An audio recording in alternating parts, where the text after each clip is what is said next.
For my entire life, I've just been filling my parents' garden with hundreds and hundreds of tropical plants. And you might think autumn is a really challenging time of the year for me, but I'm going to show you a few of my favorite tropical plants that I just think really shine during these cooler, darker days. Let's start off with the one right behind me. Yeah, we have got tons of butterfly ginger in this garden. I originally discovered these on a trip to Hawaii when I was in high school, and I got them as little tiny airport plants. If you've ever been to Hawaii, they sell these little plants in a plastic bag. So this has got to be now like 15 years ago or more, and gosh, they do so well. The blooms are not just beautiful, but they smell really, really nice. And they bloom exclusively from August up until about the first freeze, around November or so. The best flower power happens in September and October. They love these cooler, darker days, but more importantly, it takes all summer long for them to get big enough to start blooming, and that's why they bloom this time of the year. Butterfly ginger are actually pretty cold tolerant. Now, a freeze will kill these leaves back, but the roots, they can survive temperatures down to about 10 degrees Fahrenheit. I keep them in the ground during mild years. They'll survive the winter, but I always have a bunch in containers because I don't want to lose them. So those will just go in the garage after the first freeze. It's really easy. I don't keep them inside as house plants. I have so many plants to bring inside during the winter that I try and minimize that as much as possible. Speaking of plants that I have to bring inside during the winter, I want to show you my big palm tree. It's an Adondila, and it does pretty well. I got this many, many years ago when I was in high school for graduation, and so gosh, that has to be now definitely more than 10 years, probably coming up on 15 years at this point. It does really, really well.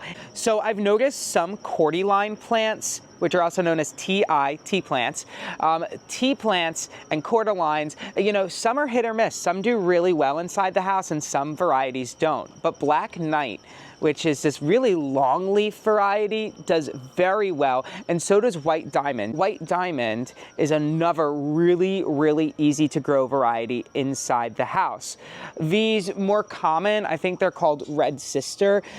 These don't do as well in the house. They survive, but I notice they're a little more susceptible to mealybugs. Mealybugs are really, really prolific on this plant when it goes inside. By the way, this is Staten Island, and we are right off a main road, so as tropical and as peaceful as this looks, you can hear by the sirens the reality of living in New York City. And the other reality, of course, is that these plants can't stay outside all year long.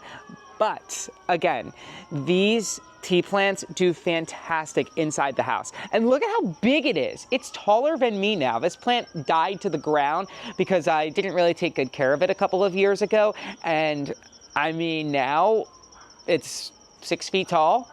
That's amazing. This is New York. So obviously it does really well inside the house for it to get that big. I also have a bottle palm, does surprisingly well inside the house. And I am about to pass my largest Plumeria. Look at how big this is. What I love about Plumeria is that they actually go dormant during the winter time. So you can bring them inside the house and they really don't take up a ton of space in the house because they drop all of their leaves, because they do go dormant during the dry season. And you also don't have to worry about it taking forever to start looking nice in the spring and summer months because they naturally know to flush back into growth and back into life. So I have a lot of Plumeria that are in bloom right now because they don't skip a beat when they go outside during the spring and summer like other tropical plants do. And I always end up with some blooms this time of the year, and I also get a couple more during the winter months, even though it's supposed to be dormant. These two palm trees are my windmill palms. If you are watching this video, you have probably heard of a windmill palm because they are incredibly cold tolerant and are a must grow. If you live in a zone 7 where winters don't really get below 10 degrees too often, you have a shot at growing this beauty.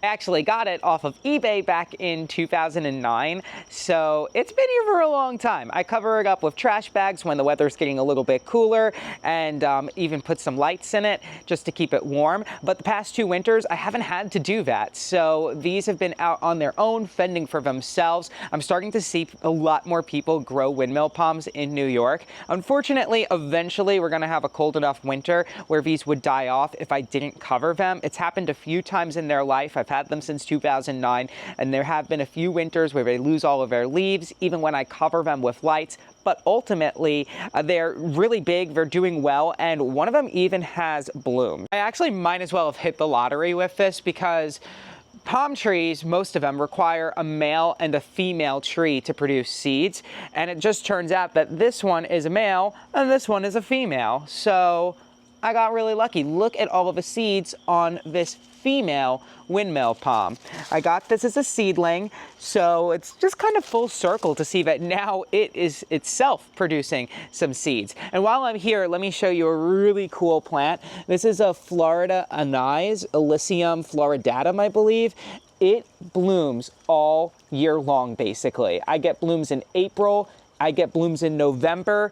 I mean, what other plant does that here? That stays green during the coldest, darkest days of a winter, just like this. It doesn't change any shades or anything. It is a fantastic plant because it also just happens to bloom all the time. I have some hardy gardenias.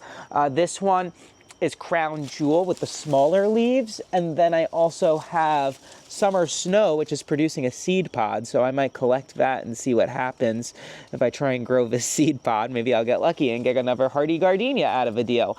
But it does produce beautiful flowers, pretty decent cold tolerance. As long as we don't have like a super cold winter, I never really worry about them. I don't wrap them up at this point, and I'm just sort of seeing what happens, and so far so good.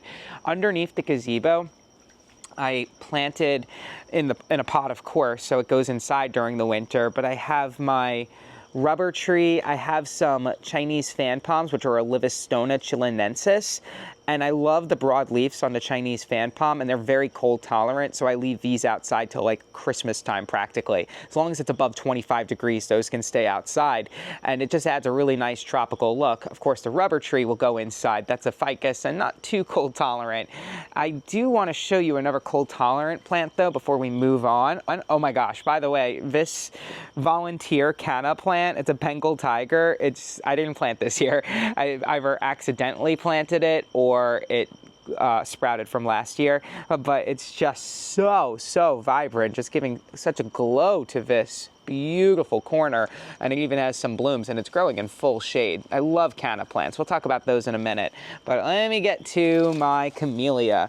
This one is called Spring's Promise. Is very cool though, because it will actually bloom during the middle of the winter, which isn't too common for Camellia plants up here. Usually they really only bloom like March, April, May, but this one will bloom in February, so it's very similar to what you expect out of a more southern climate. Spring's Promise is definitely not the prettiest Camellia, but it does have that bloom power.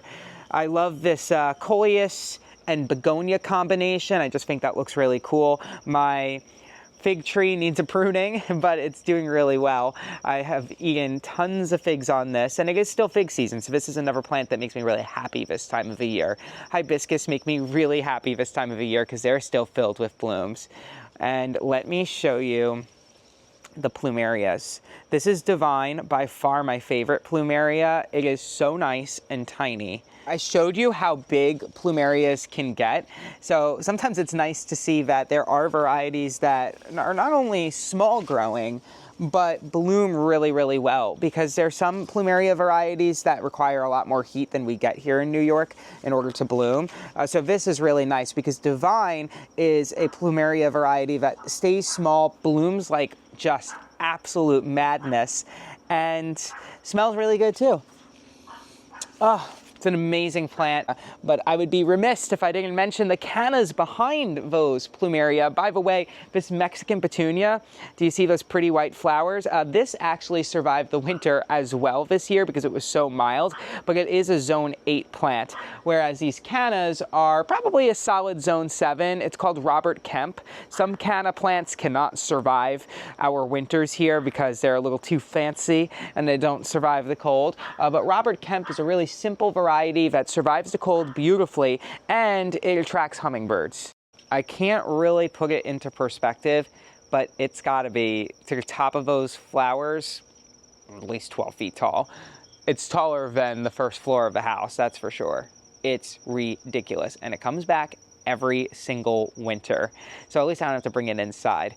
I am loving these zinnias, by the way, this year. This is the first year I planted zinnias in my parents' yard, and oof, look at her. Look at her. Beautiful. Absolutely beautiful. And of course my bottle palm, which is a little bit of a pain to bring inside. I have some yuccas. This is Yucca gigantea, which is not a cold tolerant variety, but I do keep it outside down to 25 degrees or so. And I have some bigger ones I'll show you in a bit, but this is my begonia, goes inside, but it looks pretty nice this time of the year. And then of course, really the star of the show this time of year are the beautiful figs that I get, although these have not been picked, so the wasps have now claimed them. And I think this tree's pretty much done now. There might be 1 or 2 figs left on it. Like this one looks good. You can tell that they're good when they just sort of come right off. This one's squishy. I don't know. Yeah, it looks like the bugs got to that one too. Jesus, these bugs didn't leave anything for me. Yeah, I think this tree's done because I don't live here. I live on Long Island. So if you don't keep up with picking your figs, the bugs will take them all. That's all right. Let them enjoy. I've had enough figs this year. I've really had a lot of figs from that tree. There are like hundreds on there this year. All right, so before I go, I want to just tell you that firstly, roses, always a fun plant this time of the year. Second of all, look at these geraniums. Oh my gosh. Geraniums do so well in cooler, darker weather. You just can't ask for a better plant for cooler, darker days. And you would think that they do better in the summer, but they actually do better in the fall. Ensete is a fantastic plant. It's called a stone crop plant. It's a perennial. It comes back. It's a succulent, but it doesn't really need to be super dry. So it does very well in this climate, and it blooms in the fall, and it smells really nice. And by the way, bananas are living their best life too. This is an Ensete banana, a Biagos red banana, some call it, and that's actually its common name. This is a relative of the parlor palm. If you're familiar with those palm trees that do well indoors, this is a more cold tolerant variety, more cold tolerant species. It's called a Chamadorea microspadix, and it survives temperatures down to 20 degrees without any problems, despite its tropical looks, and it can survive colder. All right, the yellow jackets are going to attack me. This is April Rose. It's a pretty cold tolerant variety of Camellia, but it's not getting a lot of sun. They don't like a ton of sun, but it looks like it needs a little more sun than what it's getting because I only have a few buds on it. The buds develop in the late summer, early fall. So you already know how many flowers you're going to get in the spring from camellia plants. And I've got, a handful, but I'm greedy. I want lots and lots of flowers. This is a redneck rhododendron. Oh my goodness. This plant gets beautiful in the winter time. Autumn is not really its time to shine, but the winter, it just takes on this beautiful red hue on every single leaf. The leaf petioles just turn beautiful pinkish red, and that's why it gets its name, red-necked rhododendron. It stays green all winter long. It is a must grow. I am obsessed with that plant, and it's huge. It's really, really tall. This is my Sabal minor. Don't do anything to cover it at this point. It blooms every year, which means I get seeds. This palm does not require a male and female palm to produce seeds. and it just looks really nice. And of course the roses do really well this time of the year too. This is a knockout rose, and knockout roses are just one of those plants that have turned the conception of a rose on its head because it is so easy. Most people think roses are hard. All right, and that's about it. So as you can see, even during the autumn months, you can still bring a splash of tropical color to your garden here in New York. See y'all soon, because I gotta bring all these plants inside.